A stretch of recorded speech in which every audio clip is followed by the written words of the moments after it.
L'after avec vous jusqu'à minuit. Jonathan Macardy, Ali Benarbia, Alpha Baldé. Et c'est l'heure de la vie tranchée de Jonathan. Il est dans le dur là, Messi. Il y a des gens qui l'ont tiré à boulet rouge dessus, dont Diego Maradona. En l'état des choses, il ne reprendra pas.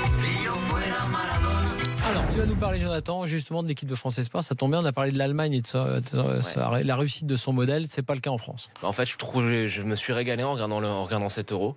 Mais ça m'a fait un peu mal au cœur parce que j'ai trouvé que la qualité de cet Euro, la qualité des sélections, c'était le miroir en fait de la faiblesse des Bleus actuels, de notre équipe de France A. Pourquoi ? Quand je regarde en fait un peu les bons joueurs qu'on a vu évoluer pendant cette compétition, je vois du Asensio, du Saúl, du Bernardeschi, Conti, Donnarumma, Caldara, Cagliardi, Rugani, Bellerin. Je vais pas tous les citer, tous les Allemands dont on a parlé précédemment. Je vois des super joueurs. Nous, dans cette tranche d'âge, on en a des très très bons joueurs aussi. On a Mbappé, on a Lemar, on a toute cette génération-là qui aurait pu intégrer l'équipe de France Espoir et puis faire aussi cette compétition, se qualifier à l'Euro et aussi faire cette compétition. Mais pourquoi on n'y est pas ? C'est parce que simplement, en France, on ne sait pas gérer les jeunes du fait de la faiblesse de notre sélection. Tous ces joueurs-là, ils sont déjà internationaux A. Ils sont déjà dans l'équipe de France première. Ces joueurs-là, tu me parles d'un Marco Asensio qui a gagné la Ligue des Champions, qui est buteur en finale de Ligue des Champions. Tu me parles de Saúl qui a déjà joué des finales de Ligue des Champions. Ils ne sont pas encore installés dans leur équipe. Ils ne sont pas encore installés parce qu'il y a de la concurrence. Ils ne sont pas encore installés parce qu'il y a de la qualité. Et pour moi, si l'équipe de France Espoir est si dénudée, si on prend la moelle épinière de cette équipe de France Espoir, c'est parce qu'on Deschamps les met en équipe de France A, qu'on les fait déjà jouer et qu'on ne leur laisse pas le temps. Alors de ce constat assez simple, j'en tire 3 conclusions. Le premier, ce que j'ai un peu énoncé, c'est qu'on ne sait pas gérer les jeunes. On les intègre beaucoup trop vite en équipe de France A et du coup on les grille. Il n'y a qu'à se rappeler quelles étaient nos fameux feux follets sur les ailes lors de l'Euro. C'était Coman et Martial. On a très vite monté et qui sont nulle part à l'heure actuelle, enfin qui sont dans des clubs mais qui se tirent les bancs, qu'on n'a plus vu en équipe de France depuis un moment.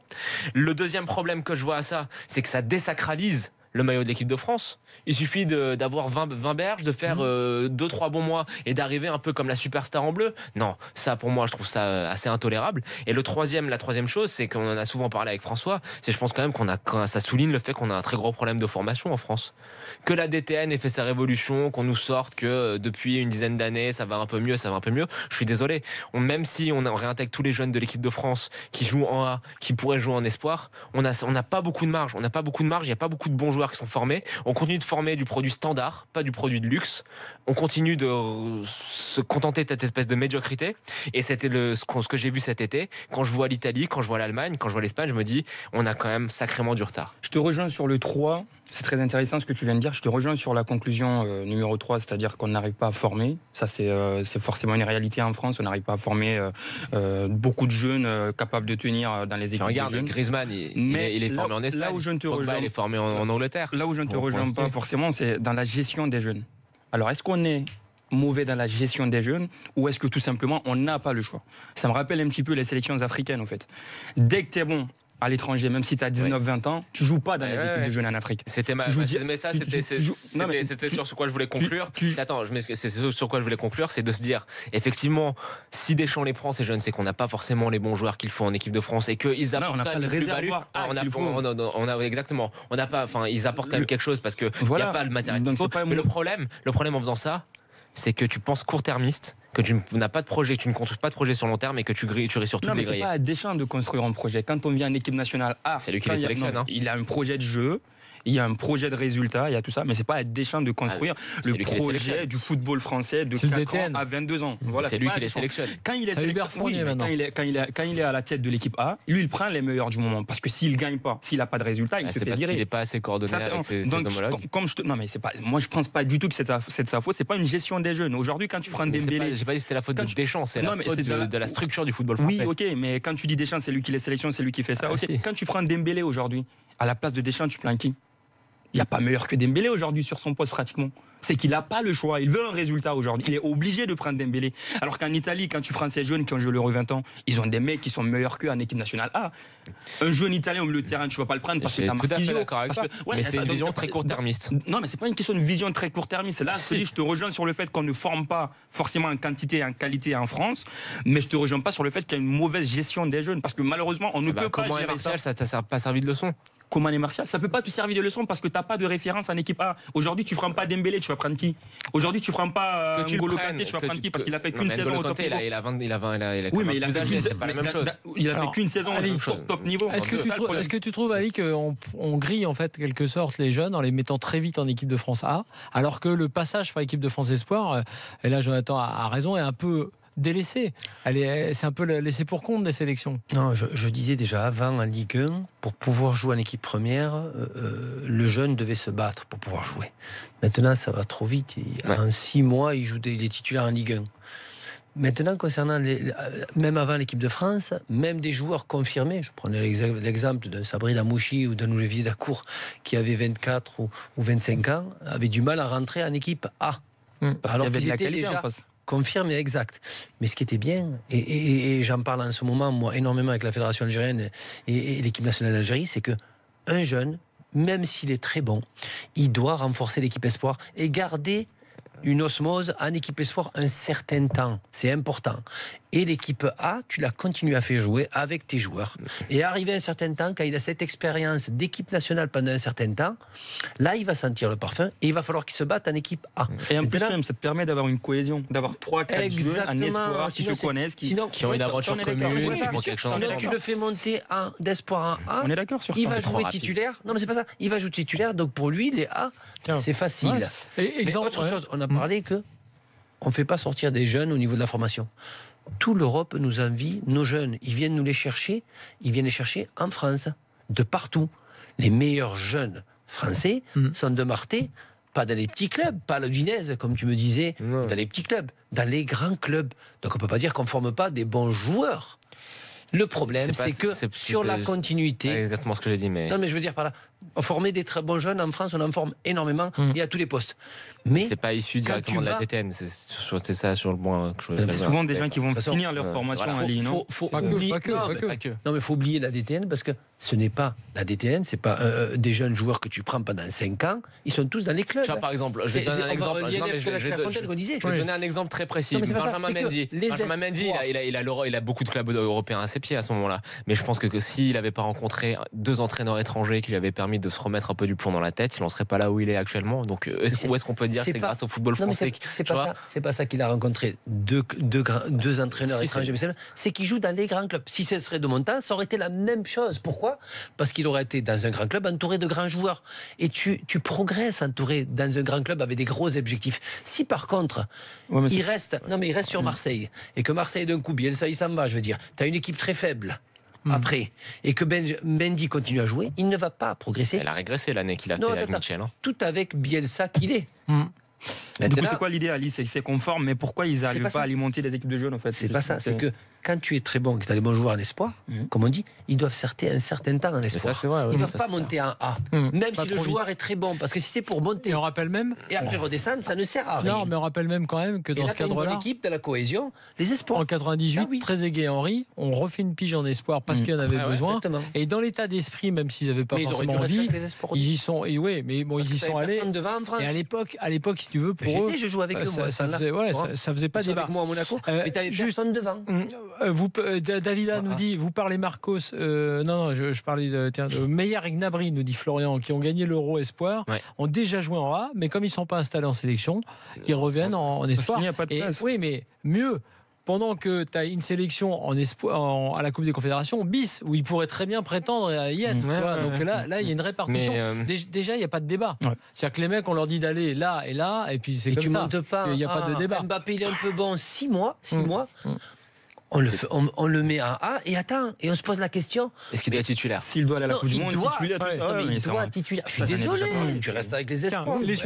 Petit Prince du Parc nous dit, le souci, la Fédé, entraîneur espoir depuis 93. Alors il nous les cite, Domenech, Girard, Montbaert, Sagnol, Mankowski, Ripoll. Ça fait peur. Bon voilà, Kevin est avec nous. Est-ce qu'on les connaît, ceux d'Allemagne? Pourquoi c'est l'Odès? Non, mais par exemple, tu as eu Roubaix à un moment donné. Mais c'est l'Odès, il est bon. Pas spécialement, et c'est récent, le coach de l'Espagne. Non, mais bon, en tout cas, en France, on les connaît, on sait qu'ils ne sont pas extraordinaires non plus. Kevin est avec nous. Salut Kevin. Salut à tous. Salut. Qu'est-ce que tu penses de cette réflexion et de la vie tranchée de Jonathan sur cette équipe de France Espoir qu'on a trop longtemps et trop souvent délaissée? Bah, je suis pas tout à fait d'accord, même s'il y a des bons points dans ce qu'il a dit. Juste au passage, je veux dire un bonjour à Ali. J'ai partagé le plateau avec lui il y a 2 jours, donc c'était sympa. Ah oui, salut Kevin. Moi déjà, sur le fait que Alpha Valdé dit que on forme pas des jeunes, comme il disait Ali, on non, fait c'est que Jonathan ça de qui l'a former dit. des jeunes. C'est Jonathan qui l'a dit. Moi, je l'ai rejoint un petit peu là-dessus. Tu l'as rejoint, mais on fait que ça, de former des jeunes. Oui, mais il fallait citer. J'ai parlé de produits de luxe et de produits standards. C'est ce qui est assez différent. On forme des produits de luxe. Je suis désolé. Quand vous voyez Mbappé, Ousmane Dembélé, c'est des produits de luxe. Il y en a beaucoup. Par contre, t'as pas compris ce que j'ai dit, mais c'est pas grave.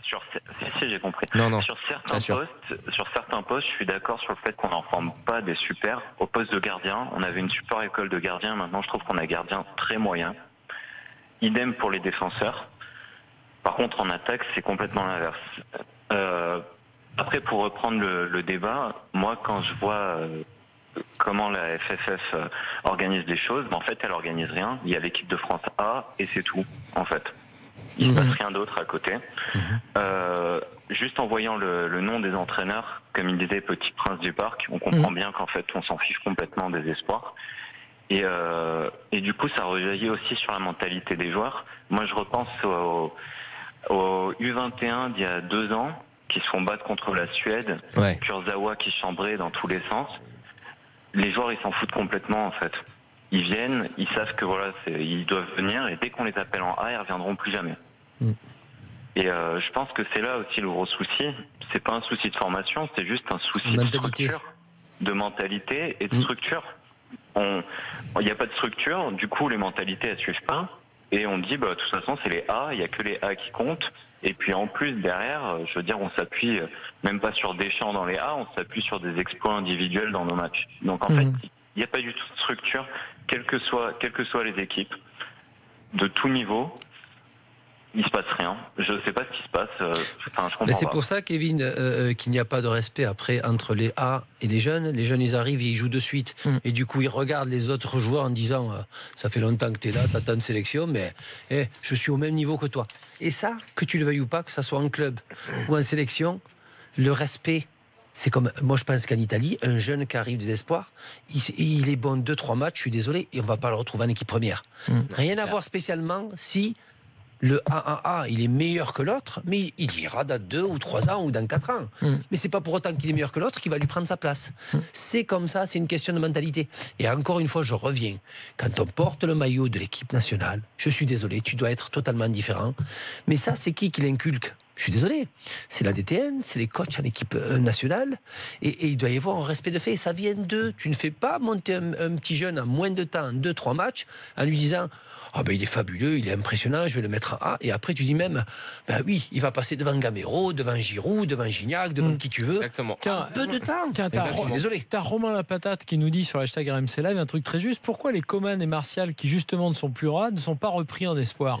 Parce que quelque part, si tu vois un article comme ça, je suis sûr que la plupart se disent « Oh, la régression, c'est horrible ».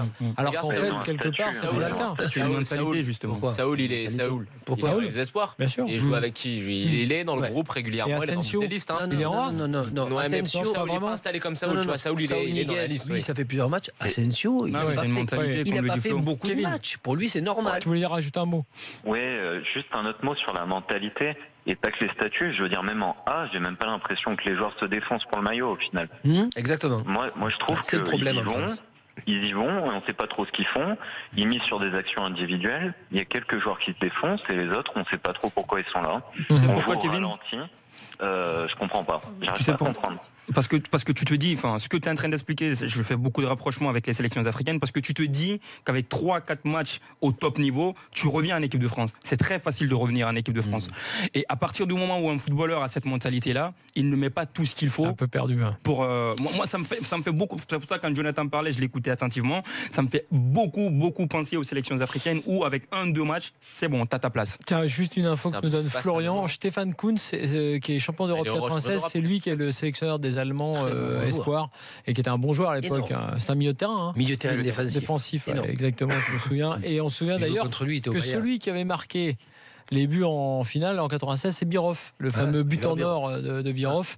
Et donc Birhoff, il est toujours là aussi, avec la sélection, avec le directeur des sélections. Je ne peux pas avoir cet amour d'équipe de France si tu n'as pas, je veux dire, des aventures. Je suis désolé, moi, moins 17, moins 21 avec les espoirs et ce groupe-là, ça te permet de construire aussi les A après. Mais si d'un coup le joueur il reste à l'image d'Mbappé, quelques matchs en espoir et d'un coup se retrouve en A, elle est où la construction de ce noyau d'équipe? Il n'y est pas.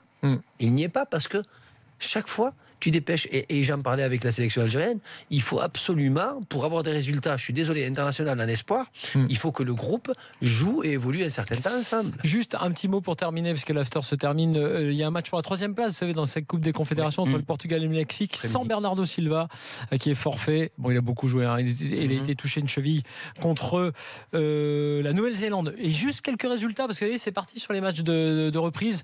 L'OM a gagné 2-0 contre une sélection du Valais. Doria sur corner et un CSC de Tamayo. Nice a gagné son premier match de l'été contre Nyon, une équipe de Détroit Suisse, 4-0. Qui a marqué, tu veux dire? Ouais, peut-être. Je regarde les buteurs, je sais plus. J'ai pas les buteurs. Metz qui démarre par une petite victoire contre Locminé. Chacun choisit des adversaires tranquilles. 2-1 pour Metz face à Locminé. Habib Diallo et Youssef Maziz ont marqué côté Grenat. Et Simon Lenelix, ça fera plaisir de le citer, de Locminé en National 3 qui a marqué. 3 qui s'amusent contre une sélection régionale, 5-0. Devinez qui a marqué le 5e but? Benjamin Nivet qui continue. On parlait des espoirs. La passe D sur le but d'Honoria, c'est Maxime Lopez. Tout à fait. Mathé, il y a son grand frère Maxime Lopez de mémoire à Paris FC ou Red Star. Paris FC, hein, c'est ça. Paris FC. Et pour être tout à fait complet, la victoire de Lens contre Covilly et de Sochaux contre les Autrichiens d'Altar. Voilà, comme ça on a été complet. On se donne rendez-vous demain après la finale de la Coupe des Confédérations entre l'Allemagne et le Chili. Merci Ali, merci Alpha, merci Jonathan. Merci à tous de nous avoir suivis. Rendez-vous demain pour l'after dès le coup de sifflet final, normalement à 22h s'il n'y a pas de prolongation. Coup de sifflet final d'Allemagne-Chili. À demain.